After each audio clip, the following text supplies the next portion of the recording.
प्रकाश का स्तंभ, मासिक शिवरात्रि की कथा। हर महीने जब चांद आसमान से विदा लेने वाला होता है और रात सबसे घनी हो जाती है, तब एक विशेष समय आता है।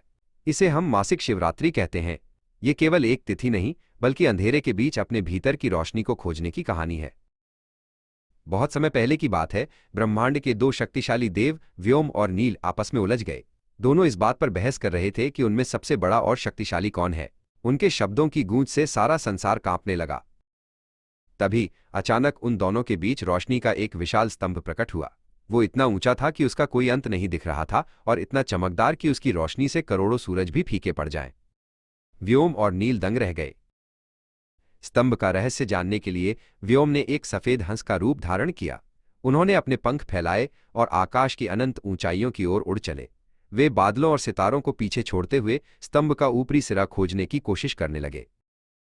दूसरी ओर नील ने एक शक्तिशाली वराह का रूप लिया। उन्होंने अपनी शक्ति से जमीन को खोदा और पाताल की गहराइयों में उतर गए। वे मिट्टी और चट्टानों के नीचे ये देखने गए कि इस अद्भुत स्तंभ की जड़ें कहां तक फैली हुई हैं। बहुत समय बीत गया, लेकिन न तो व्योम को सिरा मिला और न ही नील को जड़ें। दोनों अपनी हार मानकर वापस लौटे। तभी उस ज्योति स्तंभ के बीच से एक शांत आकृति उभरी। वो देवों के देव रुद्र थे। रुद्र ने मुस्कुराते हुए नील और व्योम की ओर देखा। उन्होंने समझाया कि असली शक्ति अहंकार में नहीं, बल्कि विनम्रता में होती है। ये रात उसी दिव्य प्रकाश के प्रकट होने की याद दिलाती है जो हमारे भीतर के अहंकार को मिटा देता है। रुद्र के सबसे प्रिय साथी नंदी भी वहां उपस्थित थे। नंदी ने देखा कि जैसे ही रुद्र ने अपनी आंखें खोली, चारों ओर प्रेम और करुणा की लहर दौड़ गई। नंदी ने भक्ति भाव से अपना सिर रुद्र के चरणों में झुका दिया। धरती पर इस कहानी को याद करते हुए हर महीने लोग दिए जलाते हैं।